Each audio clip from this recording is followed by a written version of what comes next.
Lecture by CYC Chen Cynthia. You can pause anytime you need. 你可以随时按下暂停键。Before we start to color our watercolor, let's see our tools. You need to have the watercolor brush, like huge, big, medium, and small. And make sure the watercolor brush is very soft. Okay?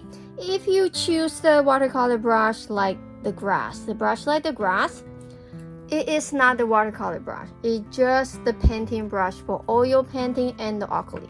So make sure your watercolor brush is soft. So that's for the watercolor. Okay? With different sizes. Alright? Then we need to have the napkin or the towel to dry our water brush because we are going to use a cool water to mix the color and wash the brushes. Alright, so make sure the water is no temperatures, has to be very, very cool. Alright, then you need to have your watercolor. So you can have your watercolor like this tray. So sometimes it looks big, sometimes it looks small, or you will see your watercolor pen like the tube, like this. Alright, so whatever it looks like a tray or like the tube, it's okay. And you need to have a tray for what? To mixing the color on top of the tray. Alright, so that's it. Do you get every single thing on the screens?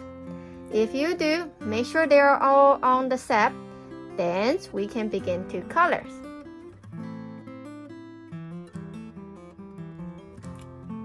Alright, so let's see my sample. I use all the image in one paper to present the poem, okay? So let's see. I have lots of detail, right? I have the small buttons, pockets, the base of the boots, the eyes in the bucket, and the berries. So which means I have to be very careful when I start to color this area. Alright? But I do have somewhere big like the ground, like the sky, and I also have somewhere like the median, like the coat, face, hat, and the bushes, right? So which means I need to have the small brushes for somewhere small. I need to have the middle brush for somewhere like the medians. And I need to have the big brush for somewhere big. Alright? So if you have the background color, doesn't matter what kind of color you're gonna use. Alright, so make sure you apply the water on the tray because we're gonna do the watercolors. Alright, so we apply the color on the tray. We never grab a piece of the color like this, then apply on top of the paper. We always mix on the tray with the water so we know we can check are they mixed properly. Alright, so now it looks very watery and liquid, right? Nothing sticky. It doesn't feel like the ketchup, yogurt, or the glue. It has to be like the watery textures. Alright, so I'm ready with the blue colors. So I'm gonna color it on my sky, right? But I have to be very, very slow because I have lots of detail. I don't want my berry become bluish. Alright, so you see, I color around my object first. Just like I trace color around. Then I have the protection. Then I can brush a little bit faster. Same directions. I finished this corner of the sky. Alright, so if you understand, you can start to color the sky if you have the background. Okay, it doesn't have to be the same color. If you want to present it, they are inside the house. You might color the background for the wall, like what color for the wall, what color for the ground. That will be your background colors. Alright, but have to be very, very patient since we have lots of detail. Alright.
Alright, so let's see. I finished my base color. I finished my sky and the ground. Alright, but it is still wet. So I have to be patient. I have to hold myself a little bit longer to get the rest. Alright, so during this time, I'm gonna tell you the color order that we're gonna do for the next detail. So let me get my extra watercolor paper right here. Okay, so we are not just choose any that we want and just apply on the paper. It has an order. Okay, so what do I mean? We always start with the brightest color from the color wheel. Okay, so the first color will be yellow. If you have anything with the yellow, color the yellow first. Okay, then you have the light brown, then the light brown. Okay, so the next color will be orange. If you have any color is orange, it will be orange. Okay, then it will be red. If you have the pink colors, you can color the pink colors. Okay, then will be the purple. And purple has two different kinds of purple. This one is more like reddish purple. Okay, and this will be a little bit bluish. So we will make the reddish purple go first, then the bluish purple go after. So you see those colors are warm colors, right? They are the warm color family. How about the cool color family? All right, so if you have the light green, of course, we start with the light greens, darker greens, okay, even darker, like the blue green. All right, like this, something like that. Then will be the blue colors, and even darker. Okay, so you might see some color are missing. So some of you realize we're missing brown. Okay, brown color will go all the colors after. Okay, so even the shadow color, see I'm creating the shadow color. I use the brown color and the navy color, mix. Then I got the shadow color, something dark. All right, so the color will look like this. If you have anything with yellow, start with the yellow, light brown, finish the light brown, then you can color all the color with the orange, red, pink, red purple, blue purple, and when you finish all the warm color, then you can jump to the green color, the cool color family. Light green, middle green, darker green, then the blue, dark blue, and the brownish color or in the shadow color. They will go after. Even the black color. The black color will be at the end when you finish all the color on the paper right here. Then the black color will be after. So no one start to do the black color. Okay, no one doing the black color at the first place. Okay, that will be the last place. Okay, so when I do mine, I will place the color check next to my joint so you can look in for it. All right, so let's see. I think my paper is all drying. All right, see there's no any flexion. See, never use the hand to touch your paper, okay? You can take out your paper and turn with the angle. If you don't see any light flexion like this, see you can see the flections, right? Something shiny, which means they are still wet. If the paper is not shiny, you don't see any water, any flexion, which means it is dry. So you can start to do the detail. All right, so don't forget, follow the color order. We start from the yellow, light brown, and all the warm color, then the cool color will be after, and the black will be the end. Okay, all right, so my color is done, right? It's dry, so I can start to do the detail. So I have to change my brushes to the middle one. Okay, so you can use any colors. as I said, we're gonna start with the yellow, right? So my fires, see, when I color my fire, I have to be very, very slow because it is very, very small. I'm not going to cross in the colors. Alright, and where I have to use the yellow, I want him wearing a yellow coat. See, I have to be very, very patient. I'm not going to cross in the color on the buttons because I know I'm gonna color the button with other colors. Alright, so you are not going to color crossing. Keep the color stains in the shape. And because today we have lots of details, so I'm not required for the color blending or the color volume. But if you want to, feel free to do so.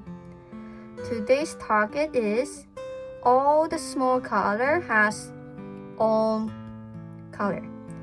Alright, so something like this, the button is very small, but they deserve to have their own colors. Okay, so today you just need to keep all the color clean and make sure all the color is staying inside wherever they need to stay. Okay, so now you can begin to color your object and be careful. All right.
Okay, so that's C. I have most of the color. I only have a few small items like the buttons.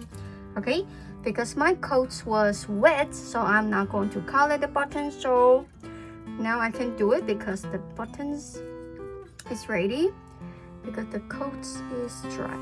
Okay, I have to be very careful because my other small items are still wet, so I have to make sure my hand is not going to smash on it.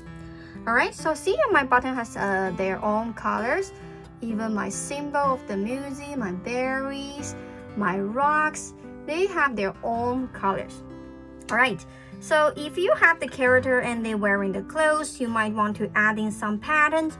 So you can apply the pattern, but you have to make sure it is dry so you can add the pattern on it. See, I add in the line, the straights, to make my joint has even more detail.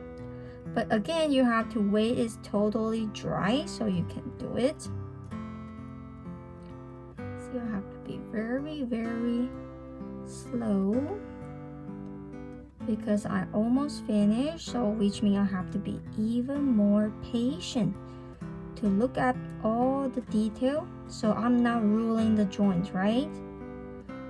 Even I'm very close the end, I have to be very slow. Make sure I'm not making the mistake.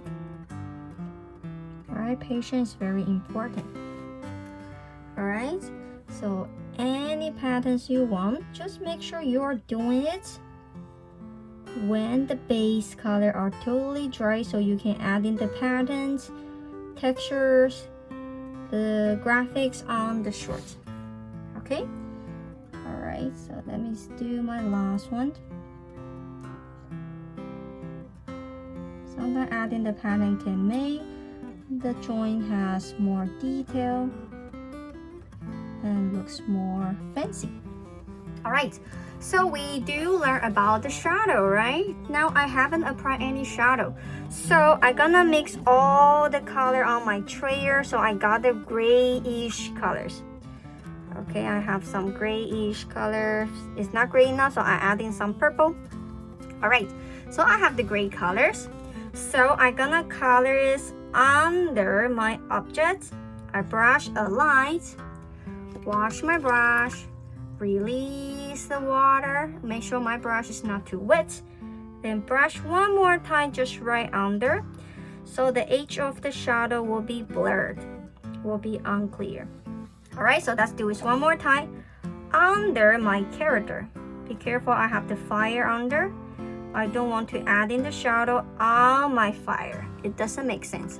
All right, so same thing, I wash my brush, release the water, make sure that not too wet.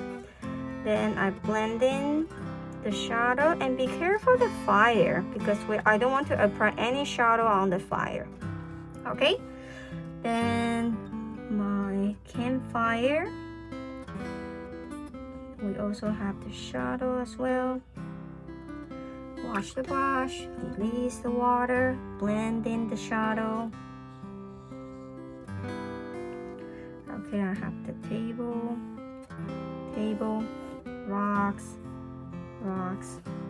All right, so you have to apply the shadow everywhere you have the object to touch the stuff. If you have something on the table, you might have to add in the shadow on the table if you see the tabletop. Okay, even if you want to try and challenge, you see I can even add in the shadow under the head. A very, very small. Inside the ears. Okay, on the scuff. Very little, but little you can see the difference. Alright, under.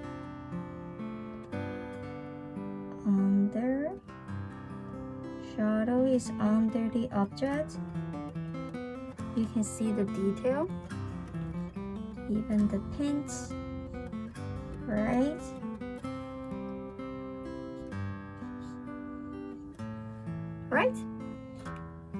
So I'm adding some shadow on the clothes so I can make the color become more realistic, right? Shadow is very important. They increase the quality. Alright. Okay, so that's I want to add some shadow on top of the nose and under the mouth. But you see, the color is very light. I'm not going to add in a very strong shadow on the face. Okay, it won't look pretty. Okay, so when you dump the coloring and you do have all the detail, then make sure it's totally dry. Alright, so when everything is all set, you can find a corner, but try to sign the name as small as you can. Okay, try to find a spot, but try to find the name, a corner as small as you can, because this is the graphic design for the poem, for the writing, right? But we still want people to know who did this work. So sign the name very small, find a corner to do it. Alright, so make sure the name and the date is not bigger than the writing. Sounds good? Alright, so that is everything for today.